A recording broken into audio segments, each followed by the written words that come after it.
Ontem, então, o Congresso aprovou o orçamento.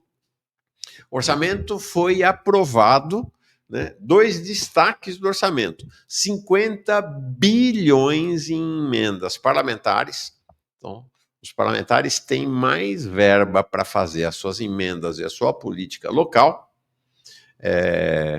do que, acho que dos 37 ministérios,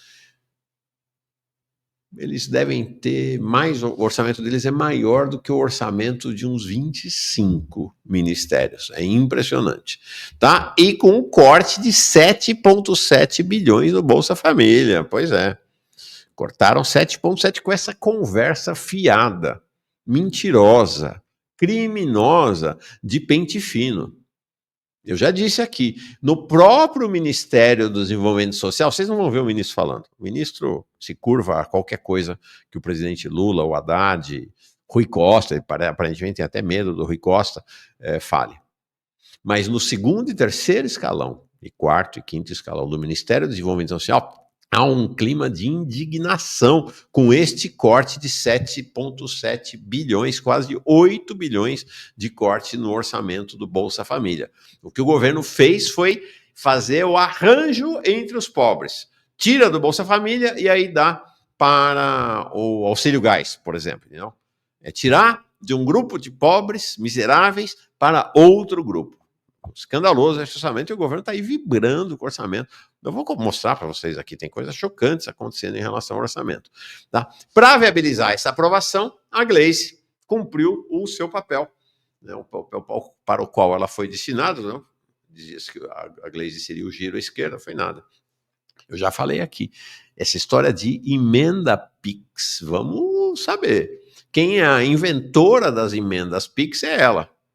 Gleisi, em conjunto com Aécio Neves. Foi um projeto conjunto de Gleisi e Aécio, as tais emendas PIX, tá? Lá atrás, 2015, se eu não estou enganado. Então, o que ela fez ontem? Ontem ela fez uma reunião com o Alcolumbre e com o Hugo Mota e acertou com eles liberação imediata, pagamento imediato de quase 7 bilhões em emendas. Dá para entender? Eles tiram do Bolsa Família e entregam para os parlamentares quase a mesma verba, não é quase a mesma, é 900 milhões a menos, mas uma verba de valor de grandeza equivalente para aprovar o orçamento.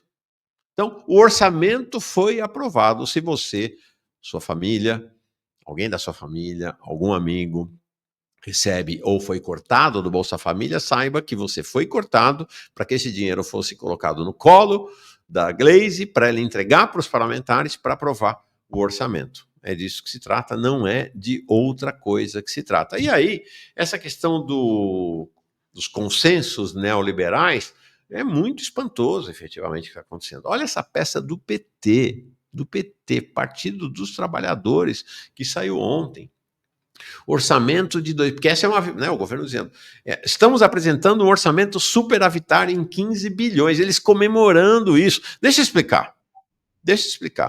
Este orçamento que foi aprovado ontem é o orçamento dos pobres. Não é só dos pobres que tem isso, né? Os parlamentares metem a mão em 50 bi do orçamento, que em tese é o orçamento dos pobres. Por que o orçamento dos pobres? É o orçamento do Estado brasileiro que paga funcionários, que cuida da educação, que cuida da saúde, que cuida do meio ambiente, tá? Que cuida das obras no país. É isto. O que esta turma está dizendo, é chocante isso, está comemorando, é que este orçamento dos pobres, apertaram o cinto dos pobres, tiraram 7 bi, quase 8 bi do Bolsa Família, fizeram um pente fino no BPC,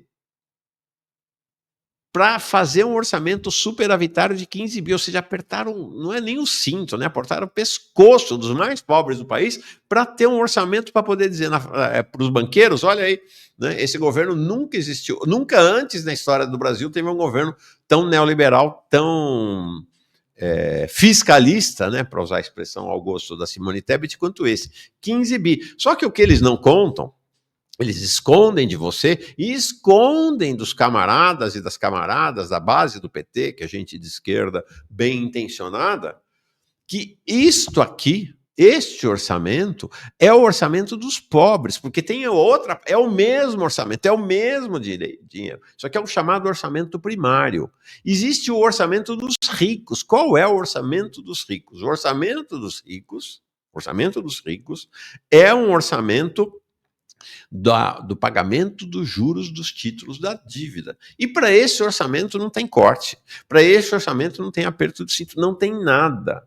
Só o aumento da taxa de juro realizado pelo senhor Galípolo e a turma da direção do Banco Central do PT, liderado hoje com hegemonia, né? 7 dos 9 diretores, todos eles indicados por Lula, só o aumento da taxa de juros feito na quarta-feira dá 50 bi no bolso dessa turma. 50 bilhões. Mas isso eles não falam. Isso eles não falam. Né? E aí falam isso, né? Proposta final destina recurso para ampliar programa como Minha Casa Minha Vida, Vale Gás e para o reajuste salarial do funcionalismo. Como se o reajuste salarial do funcionalismo fosse uma concessão do governo Lula, uma bondade do governo Lula. O reajuste salarial do funcionalismo público é fruto da luta, de paralisação, das greves do ano passado que os servidores, professores das universidades federais, trabalhadores e trabalhadoras de institutos federais foram tratados a pontapés pelo governo. E aí vem o PT com essa cara de pau, a direção do PT é cínica, querendo faturar em cima da luta dos servidores, dos trabalhadores. Aí vai lá, vai ampliar o recurso do Minha Casa Minha Vida. O Minha Casa Minha Vida é Minha Classe Média Minha Vida, é disso que se trata. Esse recurso do Minha Casa Minha Vida, que por sinal acho que é 18 bilhões a mais, que entrou para o Minha Casa Minha Vida, 18 bilhões, não é para os mais pobres, não é para os mais pobres. Este dinheiro é para esta faixa dos setores médios que o governo Lula quer a todo custo conquistar, quem ganha de 8 a 12 mil reais, tá? Então, essa foi a aprovação do orçamento ontem. Aí ontem ainda, o Haddad saiu atacando essa história. Tem coisa que eu não acredito que eu estou vendo isso. Eu não acredito. O Haddad ontem atacou o Campos Neto e disse: este Galípolo respeita o guidance. Guidance é uma expressão inglesa, orientação, guia, que é usada pelas empresas de capital aberto para dizer assim, quais são as metas do ano, quais são os projetos do ano, qual é o sentido do ano. Então, o guidance é isso, tá? É uma orientação. O Banco Central tem este guidance aprovado em dezembro, por consenso, com o apoio de toda a turma do governo Lula, lá do Banco Central, em dezembro, dizendo que teria aquele aumento que teve 1%, mais 1%, depois mais meio, depois mais 0,25%, nós vamos chegar acima de 15% de taxa de juro ao ano. Aí o Haddad vende uma empulhação para você, o Lindbergh também, o presidente Lula também, de que é preciso respeitar o guidance, como se o guidance fosse a lei suprema do universo. Não pode mexer no guidance. Então, para o Haddad, o guidance está acima da Constituição brasileira, né? Porque eles mexem na Constituição brasileira, metem a mão na Constituição brasileira. Né? A todo momento estão tentando tirar saúde e educação, né, daquilo que é assegurado pela Constituição. Então é uma loucura. Isso aí ele acusa o Campos Neto. Olha só, é a Simone Tebet e o Haddad. É impressionante. Ele acusa o Campos Neto de não ter respeitado o guidance. Mas o Galípolo respeita o guidance. É o que disse a Simone Tebet, né? Este governo é mais fiscalista do que o Congresso Nacional. Né? Ou seja, esse governo está à direita do Congresso Nacional. É mais neoliberal que o Congresso Nacional. Tá? E aí vem essa conversa, né? A lógica do governo é a lógica do fim da polarização. Não, essa coisa do imposto de renda é justa e não vai doer em ninguém. Nós mostramos ontem aqui que esse projeto do governo para o imposto de renda o Paulo Guedes tinha proposto algo muito mais avançado em 2021 do que esse projeto que o governo Lula apresentou agora. Né? Não era 10%, não, era 20%. Era bem pior. Enquanto isso, né, não vai mudando a percepção, pelo menos até agora, vamos ver se vai mudar. Essa é a pesquisa feita agora. semana passada, 15 a 17 de março, pelo Poder Data, percepção sobre os preços no mercado. Veja que aumentou. Em janeiro, 61% diziam que os preços tinham aumentado, né? Agora, isso subiu para 65%. 10% diziam que os preços haviam diminuído, agora apenas 7%. Então vamos ver